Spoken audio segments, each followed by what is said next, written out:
அட என்னங்க மக்களே நடக்குது இந்த T20 மேட்சஸில் இங்கிலாந்து வர்சஸ் இந்தியா. அதாவது எது நடக்கக்கூடாதுன்னு நினச்சினோ அதெல்லாம் நடக்குது. அது என்னெல்லாம் நடந்ததுன்னு பார்க்குறதுக்கு முன்னாடி நம்ம சேனலை சப்ஸ்கிரைப் பண்ணிக்கோங்க, கொஞ்சம் சப்போர்ட் பண்ணுங்கள் ஃப்ரெண்ட்ஸ். அதாவது இங்கிலாந்து வர்சஸ் இந்தியா தேர்ட் T20யில் டாஸ் போட்டாங்க. அதில் பார்த்திங்கன்னா சிறை செய்கிறத வின் பண்ணார். நாங்கள் சூஸ் டு பவுல் ஃபஸ்ட்டுப்பா அப்படின்னு சொல்லிட்டு போயிட்டாப்புல. ஃபஸ்ட் பேட்டிங் பிடிச்ச இங்கிலாந்து ஸ்டார்டிங்லேயே நல்ல ஒரு குட் கம்பேக் கொடுத்தாரு ஹர்ஷ்தீப் சிங். ஏன்னா மொதல் ஓவரே பார்த்திங்கன்னா மெய்டன் ஓவரு. ஸோ பில் சால்ட்டை வச்சு மெயின்டைன் பண்ணிட்டாப்புல. ஹர்ஷ்தீப் சிங்க்கு விக்கெட் இல்லாட்டி மெயின்டைன் பண்ணது நல்ல ஒரு குட் மூவாக இருந்தது. ஸோ அதுக்கப்புறமா ஜேஸ் பட்லர் போட்டு பொலன்னு பொழந்துட்டு இருந்தாப்புல. 15 பாலுக்கு 38 ரன்களை அடித்து வேறு லெவலில் சம்பவம் பண்ணிருந்தார். பட் திடீர்னு ஒரு அன்ஆத்தரைஸ் ஏர்கர் போட்டு விக்கெட்டு. அந்த விக்கெட்டை எடுத்தது யாருன்னா நம்ம பிரின்ஸ் யாதவ். அடேங்கப்பா, என்ன ஒரு ஸ்பேஸு, என்ன ஒரு ஏர்கர் அப்படிங்கிற மாதிரி ஒரு விக்கெட்டு போட்டாப்புல நம்ம பிரின்ஸ் யாதவ். யாருமே எதிர்பார்க்கல, ஈவன் பட்லரே எதிர்பார்த்துருக்க மாட்டார் அந்த மாதிரி ஒரு விக்கெட். ஸோ அதுக்கப்புறமா பில் சால்ட்டு பார்த்திங்கன்னா பொறுமையாக ஆடிட்டு இருந்த பில் சால்ட்டு திடீர்னு பூவமாக வெடித்து போட்டார் பாருங்க ஒரு 50. அதாவது 10 பாலுக்கு 4 ரன் இருந்தார். திடீர்னு பார்த்தா 28 பாலுக்கு 50 ரன் நோக்கி போயிட்டாப்புல. என்னடா பேட்டிங் இது அப்படிங்கிற மாதிரி இருந்தது. கிட்டத்தட்ட 6 4 2 6 அடித்து செமையான அருமையான ஒரு 50 அடித்து நம்ம பிரின்ஸ் யாதவ் பாலில் மறுபடியும் அவுட் ஆகி எப்படியும் திரும்பிட்டாப்புல.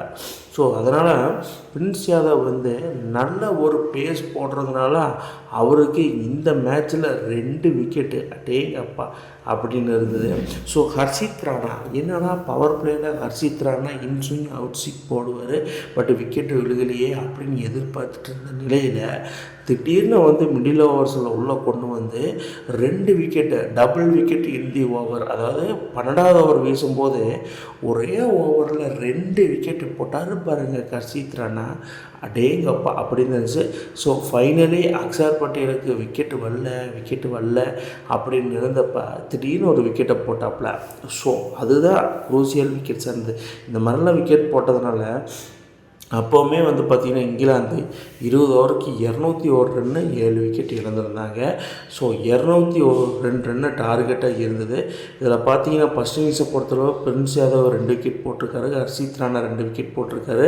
பில் சால்ட் 44 பாலுக்கு 70 ரன் அடிச்சிருக்காரு. இந்த இடத்துல பில் சால்ட் தான் திடீர்னு பூமமாக அடித்து இங்கிலாந்து ஸ்கோர் ரைஸ் பண்ணிட்டார்.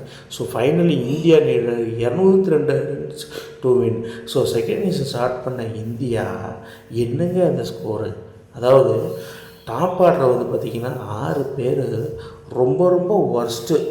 அபிஷேக் சர்மா 7 பாலுக்கு 10 ரன்னும், வைபவ் சூரியவன்சி 5 பாலுக்கு 13 ரன்னும், இஷான் கிஷன் 9 பாலுக்கு 13 ரன்னும், அப்புறம் 4 பாலுக்கு 5 ரன்னும் கேப்டன் சுரேஷ் ஐயரும். ஸோ 4 பாலுக்கு 10 ரன் அக்ஷர் பட்டேலும், திலக் வர்மா 4 பாலுக்கு 3 ரன்னும், அதேமாதிரி சிவம் துபே 4 பாலுக்கு 2 ரன்னும். இந்த மாதிரி ஒரு ஒர்ஸ்ட்டு பேட்டிங் லைனப்போ நம்ம பார்த்ததே இல்லை. ஏன்னா பூரா லெஃப்ட்டு. இதில் பாருங்கள், சுரேஷ் ஐயர் மட்டும்தான் ரைட் ஹேண்ட் பேட்ஸ்மேன். அப்புறம் எல்லாருமே லெஃப்ட் ரைட் காம்பினேஷன் இந்த இடத்துல சுத்தமாக இல்லை. ஸோ அதனால என்னமோ இந்தியாவுக்கு செம்மையாக பேக் ஃபயர் ஆகிடுச்சு. எல்லாமே சூப்பர் ரன்னில் அவுட் ஆகிறாங்க. இந்த மாதிரி worst batting liner first England மாதிரி ஒரு பிக் கேம் பிக் ஸ்டேஜில் போயிட்டு ஒரு அவுட் சைஸ் டூர் போயிட்டு சேனா கண்ட்ரியில் இப்படி விக்கெட் அவுட் ஆனால் சீரியஸ் நம்ம கையை விட்டு போகுமா போகாதா நீங்களே சொல்லுங்கள். அந்த மாதிரி இவங்க ஆடிட்டு வராங்க. இதுலேயும் அபிஷேக் சர்மா, வைபவ் சூரியவன்சி, இஷான் கிஷன், சுரேஷ் ஐயர், அக்ஷர் பட்டேல், திலக் வர்மா, சிவம் துபே இவ்வளோ பிளேயர்ஸ் இருந்தால் பட்டு யாருமே ஒரு 20 ரன்ஸை தாண்ட முடியல, ஈவன் 50 ரன்ஸே தாண்ட முடியல. அப்படிங்கிற மாதிரி ஒரு நாக்காடி இந்த மாதிரி விக்கெட்டை கொடுத்துருக்குறாங்க. இந்த விக்கெட்டெல்லாம் எடுத்தது யாருன்னா வேறு யார், இவங்க தான். ஜப்ராஜர் 4 ஓவருக்கு 29 ரன்னை கொடுத்து 3 விக்கெட்டும், ஜோ ஸ்டாங் 4 ஓவர் வீசி 28 ரன்னை கொடுத்து 4 விக்கெட்டும். இவங்களே பார்த்திங்கன்னா முக்கால்வாசி பிளேயர்ஸு விக்கெட் எடுத்துட்டாங்க. அதாவது ஒரு 7 விக்கெட் வந்து பார்த்திங்கன்னா இவங்களுக்குள்ளேயே வந்து முடிஞ்சது.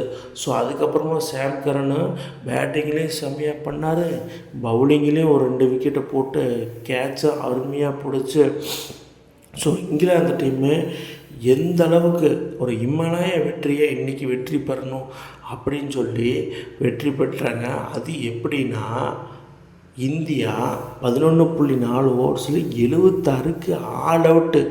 ரொம்ப மானங்கெட்ட கேவலமான ஒரு ரன்னில் டார்கெட்டு கூட நோக்கி போகாமல் அவுட் ஆகி இப்போ விளையாண்டிருப்பார் சுரேஷ் ஐயர் தலைமையிலான இந்திய அணி.